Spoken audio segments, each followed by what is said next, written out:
Half a day. And good morning, everyone. Thank you so much for joining us for our celebration of World Read Aloud Day in 2022. We're so happy and honored for you to tune in, whether you're watching us on Facebook Live or this recording on other channels we'll be sharing too. So we really appreciate it. For this special occasion, Humanities Guahan, we just love reading, so we definitely want to encourage that and promote it with our families here in Guahan and across Micronesia. And to help us celebrate this awesome day and make it more fun is a local children's story author, Miss Catherine Payne. Miss Catherine Payne is a storyteller born and raised on Guam. She teaches English on Guam, where she helps young wordsmiths sharpen their tools. From her Dedido home, she also writes stories for children on Guam and across the country. She finds inspiration in tropical landscapes and island values. Without further ado, I'm going to hand it over to Miss Catherine Payne for the fun reading. Thanks. Great. Buenas and half a day. I'm so happy to be here with you to celebrate World Read Aloud Day. To celebrate it, we are going to do a read aloud of a book about reading. We have here a really fun book titled Wings, A Tale of Two Chickens by James Marshall. We see on the cover there are two chickens, and we see that they are in a hot air balloon. Let's find out what happens. Harriet and Winnie were as different as two chickens could possibly be. We see that even though they are different, they are friends and they are sharing a cup of tea. Harriet was enormously fond of reading. So we see here Harriet relaxing with a good book. Frankly, I'd rather swat flies, said Winnie. We see here Winnie with the fly swatter, and she's standing on some books. So we see that books are not really so important to her. Many interesting hobbies kept Harriet busy all day. We see that Harriet not only likes to read books, but also likes to paint. I'm so bored, I could just die, said Winnie. Winnie, on the other hand, she gets bored really easily. One afternoon, Winnie was wandering in the garden. So we see her wearing her bonnet and she's carrying a little umbrella. Nothing really wild ever happens around here, she said. Good afternoon, said a silky voice. But there was no one there. Who do you think that could be? Look up, said the voice. Oh, let's look up and find out who is there. My, said Winnie. Oh, Winnie looks up and she sees a hot air balloon. Care to go for a spin? Said the stranger. Oh, I couldn't, said Winnie. Oh, come on, said the stranger. Live a little. We see the stranger, he's a fox and he's dressed up pretty nicely wearing a suit. Oh, he's trying to ask Winnie to take a ride with him. What do you think Winnie is going to do? Why not? Said Winnie. And she climbed up the ladder and into the basket. Blast off, cried the stranger. Stop, stop, cried Harriet. Oh no, Winnie went with the stranger, this fox. Oh, what do you think is going to happen to Winnie? She went off, right, all by herself with a fox. And we see here that Harriet is coming after her. Harriet is her friend. She's worried about her. But it was too late. I'll be back for dinner, shouted Winnie. Oh, Winnie doesn't know there's anything wrong with going off with a stranger. And they were gone. So we see this hot air balloon. We see the stranger right over here, and we see Winnie right over here. And she doesn't know there's anything dangerous. She never did have a lick of sense, said the neighbors. Didn't she know it was a fox? She never reads, said Harriet. Well, we see the neighbors are worried about Winnie because she went off with the fox, and Winnie doesn't read books, so she doesn't know that foxes can be dangerous. The stranger introduced himself as Mr. Johnson. Have a raspberry tart, he said. I don't want to get too plump, said Winnie. Plump is nice, said Mr. Johnson. Oh, Mr. Johnson's trying to offer her sweets. And well, Winnie's a little, nervous about accepting the sweets, but Mr. Johnson says, oh, it's good to get a little plump. Oh, why do you think that is? Why would the fox want Winnie to get plump? Well, let's find out what happens. Harriet went to the cops. We'll do our best, said the officer, but foxes are clever. We'll see about that, said Harriet. So we see that Harriet is a good friend. Harriet is worried about Winnie. So Harriet went to the police to find out what they can do to find Winnie. And we see here's a cop, and he's taking down notes about what happened. So do you think that their friends are going to be able to help Winnie? Mr. Johnson made an unscheduled stop. I'll be right back, he said, rushing into a grocery store. So we see here, this is the hot air balloon, and here's Winnie. And we see here's a general store. We see here's a pig in the store, and here's Mr. Johnson, the fox. Quick, he told the grocer. I need a package of instant dumplings. Oh, it looks like Mr. Johnson is hungry and he wants to eat dumplings. Well, what do you think he wants to eat dumplings with?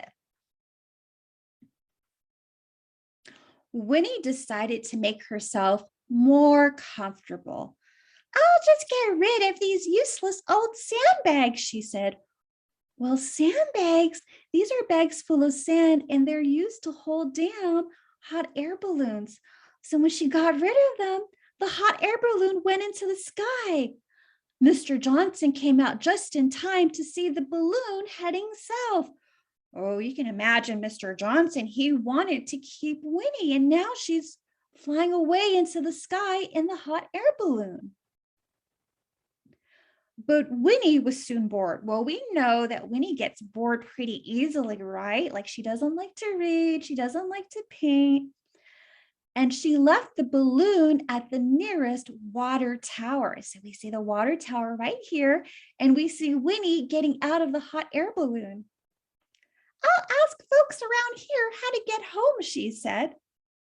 Do you think Winnie's going to find out how to get home? Meanwhile, Mr. Johnson hadn't given up hope of a chicken dinner. Well, Mr. Johnson seemed to be wanting a chicken dinner with dumplings. A chicken costume, said the clerk in the costume store. You heard me, said Mr. Johnson. So we see Mr. Johnson, he's in this costume store, and we see that this store sells hats, masks, scarves, all kinds of things to cover how people look and how animals look too. So wearing his clever new disguise, he went to a place where chickens were known to cross the road. So here's Mr. Johnson. He's wearing a chicken costume. Do you think it's a clever disguise? And he's going to a place where chickens cross the road. How do we know that? Well, we see in this drawing that there's this traffic sign, and we see here that there's a chicken on it. So this sign means that this is a place where chickens cross the road. He said. They'll think I'm one of them. So Mr. Johnson thinks he's pretty smart. He thinks that he's going to trick a chicken. Yoo-hoo, said a voice. Oh, who do you think that voice is? That voice sounds kind of familiar. Mr. Johnson couldn't believe his luck. Is this where chickens cross over, said Winnie. Uh-oh, what is Winnie doing? She's back with the fox. Indeed it is, Mr. Johnson. Ooh, how do you think Mr. Johnson feels? Wow, he's been wanting Winnie. Travel makes me so hungry, said Winnie. Well, there might be another character who's hungry too. Mr. Johnson seems pretty hungry, right, for chicken and dumplings. So we see Mr. Johnson here with his chicken costume, and we see him with the bag. What do you think he's going to put into the bag? Well, let's find out. Care for some sardines? Said Mr. Johnson. Well, sardines are fish. Opening his big burlap bag. Oh, said Winnie, I love sardines. Oh, so now Winnie is going to try to eat the sardines. In you go, said Mr. Johnson. Uh-oh, we see Winnie getting into the bag. What do you think Mr. Johnson's going to do with the bag? If at first you don't succeed, Mr. Johnson said, Mr. Johnson seems to be thinking that he's on the right track for his plan. But he soon found the bag was quite heavy. Ooh, well, guess what's in the bag? Winnie's in the bag. Uh-oh, we're going to find out what happens to Winnie. Just then he heard the sound of bicycle tires on dry leaves. Somebody's coming. Let's find out who's coming. May I be of some assistance? Said a plump gray fox. Oh, wow, we do see a fox here. And right, the fox was riding a bicycle. And do you think the fox is going to help Mr. Johnson with his big, heavy bag? I'd ever be so grateful, said Mr. Johnson. So Mr. Johnson's going to accept his help. They loaded the bag onto the bicycle and rode away. So we see in this drawing, here's Mr. Johnson. He's still wearing his chicken costume. This is the plump gray fox, and this is the bag with Winnie. What is in the bag? Asked the plump gray fox. My laundry, said Mr. Johnson. But is that true? Does the bag have laundry or does the bag have Winnie? At three corners, it began to rain. Nothing worse than plucking soggy feathers, thought Mr. Johnson. Shall we take shelter at this church? He suggested. So here's a church, and here we have a bell. So we see here that, right, Mr. Johnson and the plump gray fox rode up to the church. What do you think is going to happen in the church? Inside, the preacher was talking about charity. It is our duty to help the needy, he said. Muttered Mr. Johnson. So here's the preacher, and he's right behind the pulpit. And we see here's Mr. Johnson, the plump gray fox, and here's the bag. What do you think is going to happen? And what have we here, said the preacher. Two kind souls have brought a bag of food to share with the poor. No, no, cried Mr. Johnson. Be generous, said the preacher, and the bag ripped open. I didn't see any sardines, said Winnie. What's this? Cried the preacher. Chicken stealing is wicked. Mr. Johnson tore out of the church. Winnie popped out of the bag, and she didn't find any sardines in the bag. It seems like Mr. Johnson was lying to her. The plump gray fox took Winnie by the wing, and they slipped out the back door. Are we playing a game? Said Winnie. Winnie still is not aware of the danger. Just run, said the fox. So here's the plump gray fox, and here is Winnie. Soon they found themselves at the edge of a steep cliff. So here's the cliff right there, and they're on the edge, which is kind of scary, right? Because you can fall down. So here's the plump gray fox, and here's Winnie. The plump gray fox looks worried. Winnie, she doesn't look worried. Phooey, said the plump gray fox. We'll have to turn back. Oh, looky, said Winnie. Here comes nice Mr. Johnson. Winnie thinks Mr. Johnson is nice. And Mr. Johnson was almost upon them. At that moment, Mr. Johnson's balloon floated by. Well, that's that same hot air balloon. The plump gray fox threw Winnie into the basket, jumped in after her, and they were gone. Mr. Johnson was fit to be tried. Wow, we see here the hot air balloon came in the nick of time. The plump gray fox jumped into it, and so did Winnie.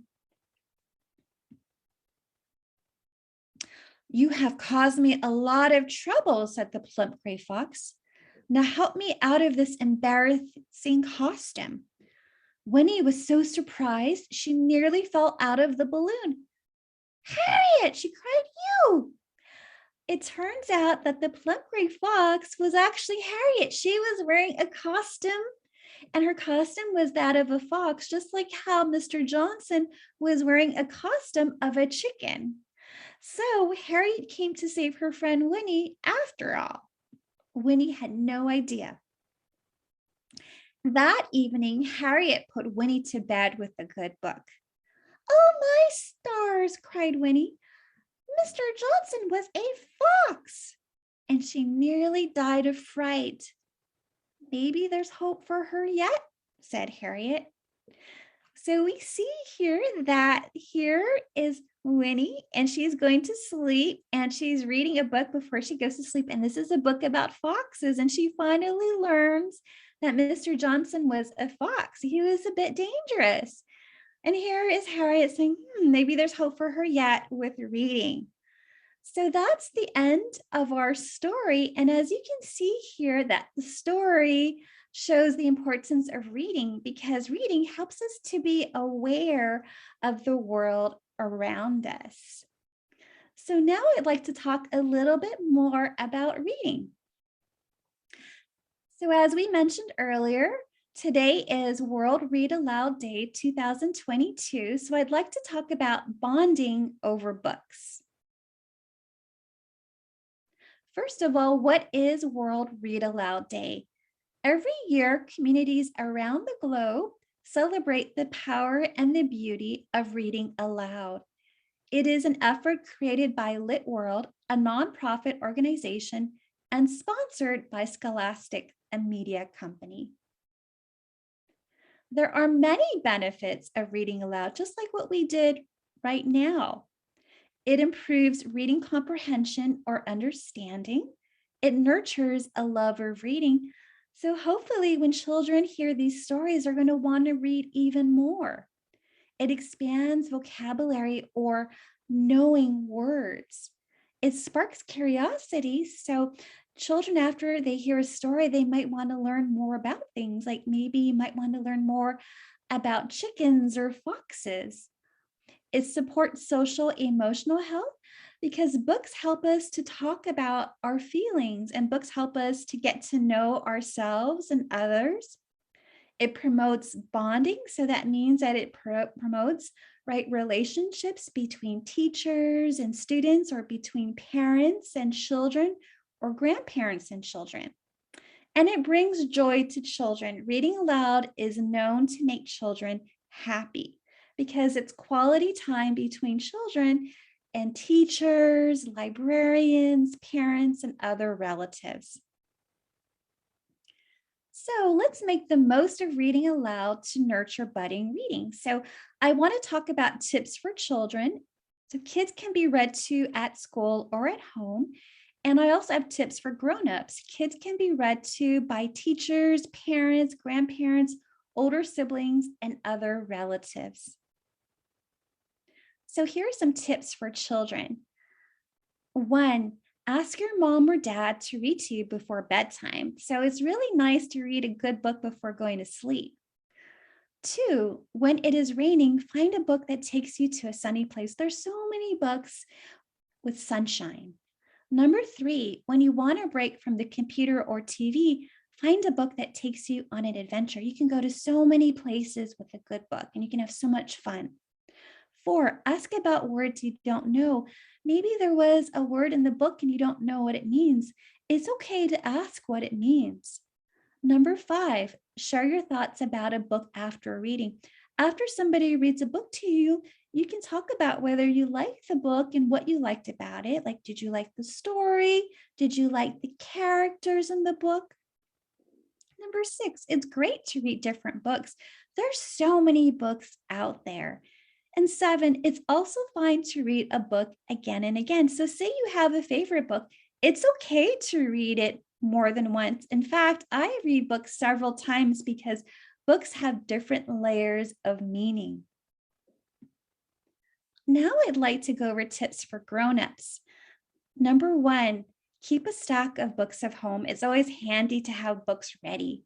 2, allow children to choose books. So a lot of times children will like to rifle through a book stack and they'll choose something that appeals to them based on the cover or the title. 3, find a quiet place to read. So it's good to avoid distractions like TVs.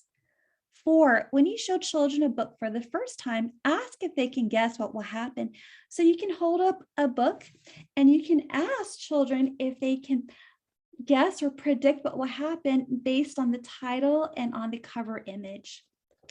Number 5, ask questions during the reading. You can ask what they think will happen. Number 6, pause during the reading to look at illustrations. So 50% of picture books have content in the artwork and 50% in the text.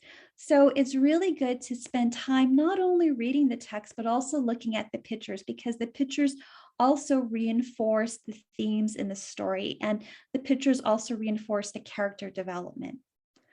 Number 7, after the reading, reflect on the story. So you can ask questions. Do you like the book? Do you like the characters? Who is your favorite character? What is your favorite part of the story?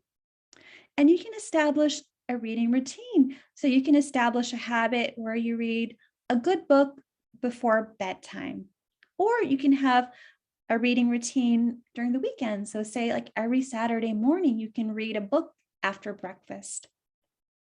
Judy Bloom, a famous author of children's books, said, quote, "Let children read whatever they want and then talk about it with them," end quote. So this is really important because a lot of the richness of storytelling comes from the interaction of reading aloud and then reflecting on the story together. Now I'd like to wrap up with a quote from Jacqueline Kennedy, the First Lady of the United States from 1961 to 1963. She said, quote, "There are many little ways to enlarge your child's world. Love of books is the best of all," end quote. Thank you for watching.